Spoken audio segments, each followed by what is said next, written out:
আসসালামু আলাইকুম আমার প্রাণ প্রিয় ছোট বড় বোনেরা সব কীরকম আছো আশা করছি যে যেখানে আছো ভালো আছো সুস্থ আছো। আমিও আলহামদুলিল্লাহ আল্লাহর রহমতে আমার পরিবার নিয়ে বেশ ভালো আছি। তো আমি ইন্ডিয়া আসামের শিলচর থেকে আমাদের সংসার চ্যানেলের ছোট্ট একটা ভিডিওতে আপনারা স্বাগতম জানাইলাম। আশা করছি আমার ভিডিওটা ভালো লাগবে আপনারা কাছে। তো প্রথমে একটা লাইক দিয়া ভিডিওটা কন্টিনিউ করবা, সেই কোন জায়গা থেকে দেখলা কমেন্ট করবা। তো আলহামদুলিল্লাহ এই 1.5 বছরের মাঝে জায়গা কিনিয়া বাড়ি বানাইয়া আলহামদুলিল্লাহ মোটামুটি একটা সেটিং হয়েছি। তো এখন আলাদাভাবে রান্নাঘর বানানো হয়েছে না, তো 3 রুমের মাঝে 1 রুমও থাকি আর 1 রুম এখনও ঠিক করছি না। তো আমার পক্ষে অসম্ভব, বেটি মানুষ হিসাবে তো আর পারি আর না, আর একটা বাইও নাই যে আই আমারে হেল্প করতো। আর ওই রুমও আমি রান্নাঘর হিসাবে এখন নগদ মানে ব্যবহার করি। আর তো আমরা মেয়ের আর বেশি কিছু লাগে না, মনের মতো একটা রান্নাঘর যদি ওই যায় গিয়া তো শান্তি। তো আমারও খুব একটা আশা বা শখ একটা রান্নাঘর থাকার, তো নাই কিতা করমু আর এখনও বুঝতে পারি আর না যে ভবিষ্যতে একটা রান্নাঘর করতে পারমু করিয়া, পরিস্থিতি নাই আর কি। তো সব কথা তো আর আপনার কাছে কিতা মানে ইউটিউব প্ল্যাটফর্ম তো আর সব কথা তো আর উল্লেখ করা যায় না। তো পার্সোনাল ম্যাটার আপনারা হয়তো বুঝতে পারবা। তো আলহামদুলিল্লাহ কিতা করমু, যতটুকু আমার মার সাধ্য মতো আমারে যা হেল্প করছেন বা আমারে যতটুকু করছেন আলহামদুলিল্লাহ। বাকি বাজু আল্লাহরা তো আল্লাহ শান্তি সুখে রাখতা এটা আল্লাহর কাছে। তো ঘর দরজা বানাইছি যতটুকু সম্ভব হইছে আলহামদুলিল্লাহ, আল্লাহ খরাইছন করছি। তো ঘর দরজা বানাইছি কিন্তু এখনো পর্যন্ত যে আমার সাধ্য হইছে না ঘরের মানে দরজা জানালার পর্দা লাগানোর মতো। তো আর কিতা হইতাম আর। তো আপনারা লগে কথা হইতে হইতে অনেক কাজ করি নিলাম। আমি গড় জাড়িয়া এখানোর সব বাসনপত্র মাঝে 15 দিন আগে একবার গড় জাড়িয়া জিনিসপত্র এটা ডিবা ডাবা ধুইয়া মুছিয়া দিছি, সব ডিবা ধুইয়া রইদ শুকাইছি। তো এখন ভাবলাম আরও তো বেশি মানে নোংরা হইছে না, তো গড় জল দিয়া কাপড় দিয়া মুছিলাই আর মুছিয়া আর একটু শুকানির পরে জায়গা মতো রাখি দিম।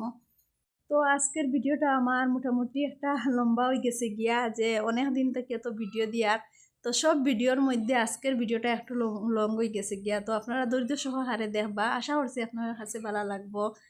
আর আমার আপুরা যারা এখনো পর্যন্ত আমার ভিডিওটার সাথে আসুন, তো লাইক করছেন না, তো প্লিজ মনে করি একটা লাইক করবা।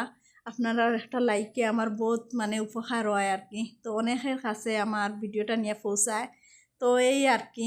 আর কীরকম লাগলো ভিডিওটা দেখে কমেন্ট করবা। তো আমার ভিডিও করার মতো কেউ নাই, তো আমি নিজে স্ট্যান্ডও রাখিয়া ভিডিও করি। আর আমার নিজের সাধ্য মতো আর কি আমি যা পারি যতটুকু পারি সুন্দর করার চেষ্টা করি। তো জানি না আপনার কাছে কীরকম লাগে, তো চেষ্টা করি মানে যত চেষ্টা করি আর কি, যত বেশি ভালো হইতো সুন্দর হইতো আপনারা দেখে উপভোগ করতা। তো তারপরেও চেষ্টা করি আর কি। তো এরপরে একটু ম্যানেজ করি আপনারা দেখবা, কারণ আশা করিয়া তো ইউটিউবে ভিডিও দিয়ার আমি। তো আপনারা দেখবা, আশা করছি আপনারা কাছে ভালো লাগবো। আর আমার পাশে এইভাবে একটু কষ্ট করিয়া আপনারা এমবি শেষ করিয়া আমার লগে থাকবা। গরুর ভিতরে তো আমি কাজ কাম করি আর, কিন্তু বারে দিয়া খুব জড়ি দেয় মেঘ দেয়। তো এখন আমি বাসনগুলা এখন গরুর ভিতরে মাজি লাইমু। তো আমার বাসন মাজা ওই যার গিয়া। তো আপনারা দেখবা কীরকম হয়েছে, সুন্দর হয়েছে নি, পরিষ্কার হয়েছে নি দেখবা। তো আমি একটা একটা করিয়া সব বাসন মাজিলাই আর আপনারা দেখতে থাকুন। তো একটা জিনিস দেখছি আমি, মানুষের সব সময় হয় না বুঝিও যে কোনো জিনিস বুঝাবালা, তো বুঝার উপরে বুঝা থাকে, এটা আমি স্বাভাবিক দেখছি। তো বেশি বুঝা ঠিক নাই, যত বুঝবা উপরে বুঝা থাকবো। তো হাসি খুশি নিয়া সংসারও আছি, সংসার করি আর কাজ কাম করি আর খাইয়ার দাইয়ার চলাফেরা করি আর এখন নতুনভাবে আপনার লগেও কিছু শেয়ার করি আর আমার সংসারের কাজ কাম নিয়ে ভিডিও করি আর। তো কার ভিতরে কতটুকু আছে সে মানে হে নিজে জানে, তার আল্লাহ জানই আর কিতা হইতাম আর কি। তো এইদিকে আমার বাসন মাঞ্জিয়া দইয়া উইয়া আনিয়া রাখি দিছিলাম কত সময়, তো পানি জড়ি গেছে। তো এখন জায়গা মতো রাখি দিয়া জায়গায় জায়গায় রাখি দিয়ার, তো জান খাম শেষ হয়ে গেল গিয়া। এরপরে গোসল বুড় হরমু, রান্দা রান্ধি আছে, তো অনেক কাজ আছে। তো আর বাইরে দিয়ে এমন বৃষ্টি দের কিতা হইতাম। তো বাসন উসন সব জিনিসপত্র উপরে রাখি দিছি জায়গা মতো, যা জিনিস আসলো চিত্রাইছিলাম যত, তো সব জায়গা মতো রাখি দিছি। রাখিয়া এখন ঘর ঝাড়ু দিলাই আর এদিকে রান্দাও বয় দিছি, রান্দা হয়ে যার গিয়া।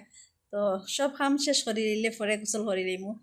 আর তাই নি বেটি তো স্কুল থেকে আইসন, তো ইবা স্কুল থেকে আইয়া খেলাইতরা।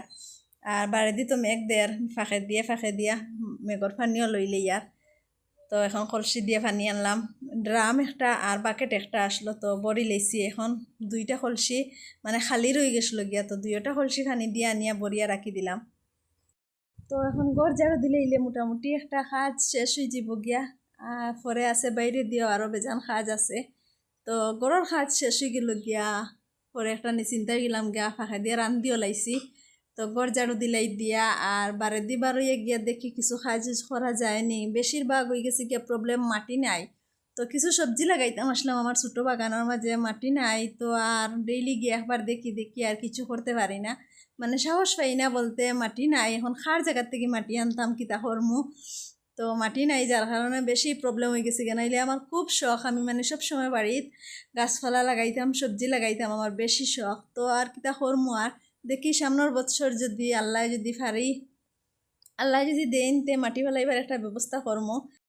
তো আমি কাজ করি আর দিকে আমার মেয়ের অবস্থা দেখুন।